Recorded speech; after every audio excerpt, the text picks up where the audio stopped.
this Lenten period, you will notice that the Sunday readings have often one of the miracles that Christ has performed on somebody who is sick or possessed, but also that our Lord Jesus Christ is mentioning the fact that he's teaching his disciples many things about what is to come.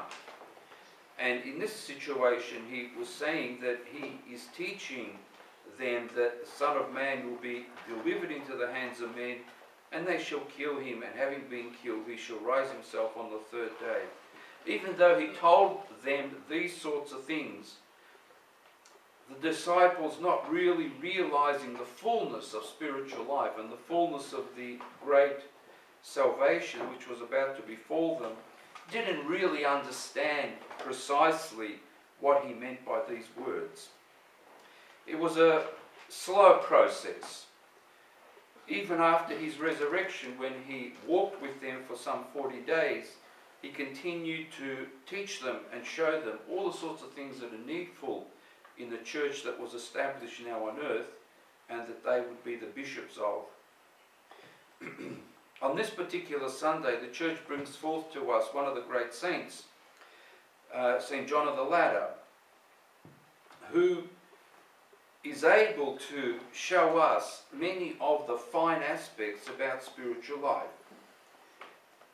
Wouldn't it be good if we had a ladder that we could just simply climb and enter the kingdom of heaven, just like that? Well, indeed, our Lord Jesus Christ has given us such a ladder through St. John of the Ladder. 30 steps in this ladder. And you would think that agile and sport-like person could easily zip up 30 steps, no problem at all, and enter into the kingdom of heaven. However, this is a spiritual ladder, not a material ladder. And each step is all about the rejection of vice and the acquisition of virtue. 30 different times. The rejection of vice and the acquisition of virtue. And indeed, if some of you have read this book, you will see that it begins often with something that is very simple. I think the second ladder step is about vain talking, gossiping, talking when it's not needful, talking about things that aren't important, that aren't spiritually inspiring, and just basically gobbledygook that comes out of people on a regular basis. And in order to progress from one step to the other, you have to overcome all those sorts of things, all those vices that live in us, and you can't progress to the next step until that is done. So just think about it. Down there, first, second step, you're fighting with this vice of vain talking. Sounds easy, but it's not such an easy thing to overcome. And you can't progress to the third or the fourth or the fifth step until that has been put in place. What does this say to us about this spiritual ladder? The important thing that our Lord Jesus Christ looks for in man, in humankind, is a soul that is ready for the kingdom of heaven, not a body as such. Not a body. When you look around the world today, you'll see that there is great worship for bodily things. You know, sports people are brought out as if they're gods. They even worship horses now. This whole week was nothing but something about some caviar horse, over and over and over again. You couldn't even get a newspaper to find out what the news was, because it was all full of these sporty things. And what happens?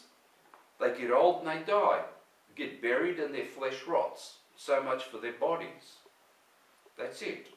No matter how agile they were, no matter how good sports people they were, no matter how many goals they kicked, or how high they jumped, or what sort of exercises they did. Often, even before they get old, they get sick in different ways, and there goes their agility and all those physical things that they were able to do in a very, very small window of their life. A very small window of the life. And the rest, what's the rest? Drugs, addictions, various perversions of various kind, even murder. Even murder, if you listen to the news. Court cases, suings, all sorts of things. Whatever money they made, it's all lost by various unrighteous living. And these people are held up to the young people of today and to the others.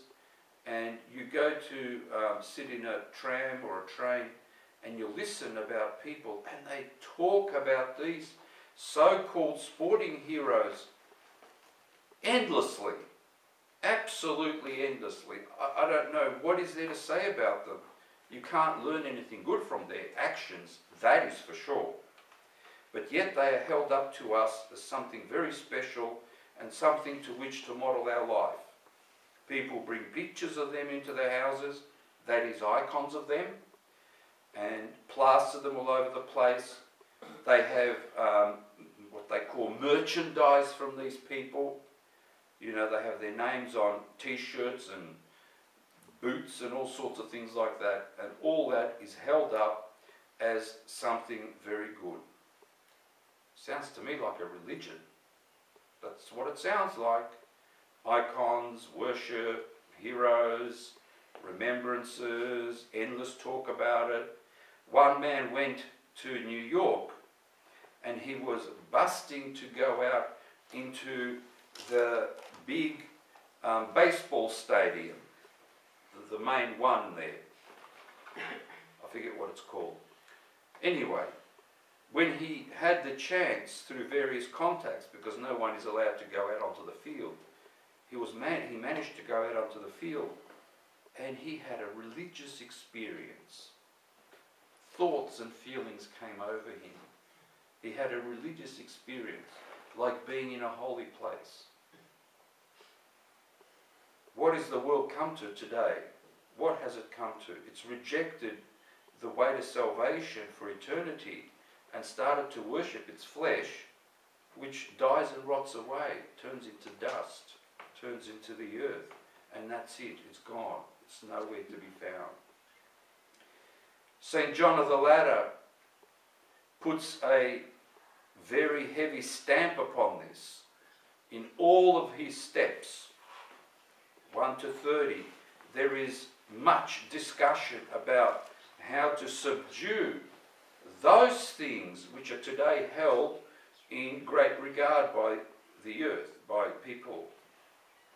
All those things which have to do with the passions of the flesh in different forms. He puts a very stamp upon that to eliminate that out of our souls, so that we are spiritually ready for the kingdom of heaven, because there is no such thing as being physically ready for it, other than being in your grave. That's the only thing.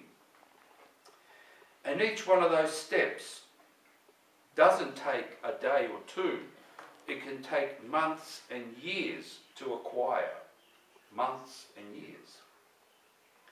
So God gives us life, 70 years and 10, as he says, so that during this time we can slowly walk up this ladder of salvation and overcome the passions that live in us and the vices that live in us, and instead acquire the virtues that are needed for our soul.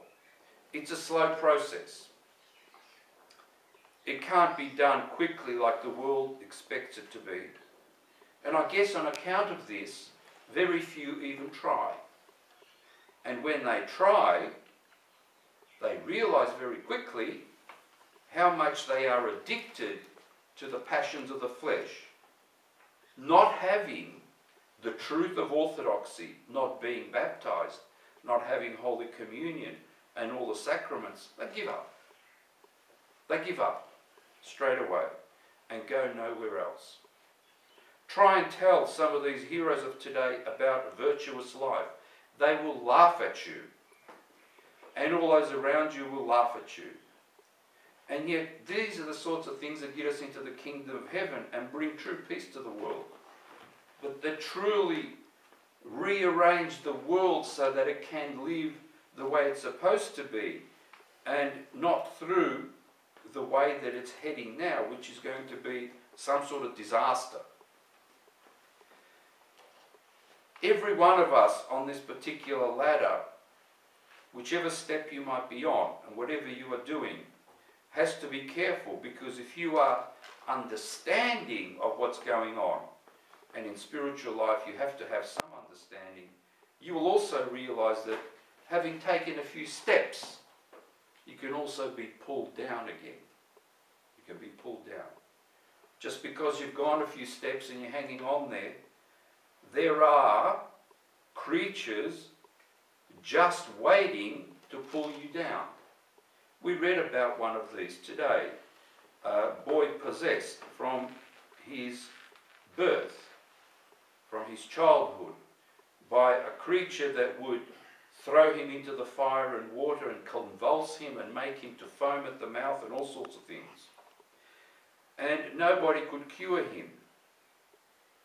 Our Lord Jesus Christ rebuked the spirit and he left. And the boy was made well. And when they questioned him about it, he said, Christ said, only by prayer and fasting does this type come out, which is one of the main tools of the spiritual life and the life of the ladder, whoever is climbing it. And these creatures, demons of various forms, pull us down. There's even an icon of St. John of the Ladder like that, which shows saints and holy people and others walking this ladder and some being pulled down. Why? Because we slip up. Because we don't listen to what St. John of the Ladder writes and what he says. Because we try to do our own will. Because we don't follow the commandments as we should. And that gives us this slippage on this ladder. Somebody said that spiritual life is like walking up an elevator which is going down. So in other words, not only do you have to walk, do you have to put your own effort in there, but you have to overcome the inertia of something that is pushing you down already. Okay? And that's the hard part. That's the true struggle. That's the true sportsmanship that we need in the world today. To use our souls, not our bodies so much, but to use our souls in preparation for the kingdom of heaven, so that they may be virtuous, they may be ready for the kingdom of heaven, because they are saintly, because they already have some divinity in them. That's what's required of us and of every human being born into this world. What a different world it would be if the press and all the media in the world were expounding about virtuous life and telling people about it. All the little bits and pieces that we need to know, all the different problems that occur in our life, and how to overcome them in an orthodox fashion. What a different world we would live. But instead we have lessons essentially on how to improve our passions, how to make our vices bigger, instructing us in all forms of perversion and all that sort of stuff. Yes, and that is available to children, to everybody, even in the books that they read at school as part of their curricula. There is instruction about how to become perverted as if it was a good thing. That's the state that we find ourselves in today. All of you should have this book, and I've said this every time this particular feast comes around during the year, St. John of the Ladder. It's available in nearly every language, and in detail, it will tell you how to run spiritual life, how to overcome all those various things that affect us, in different ways and pull us down, and how our souls can be made ready for the kingdom of heaven.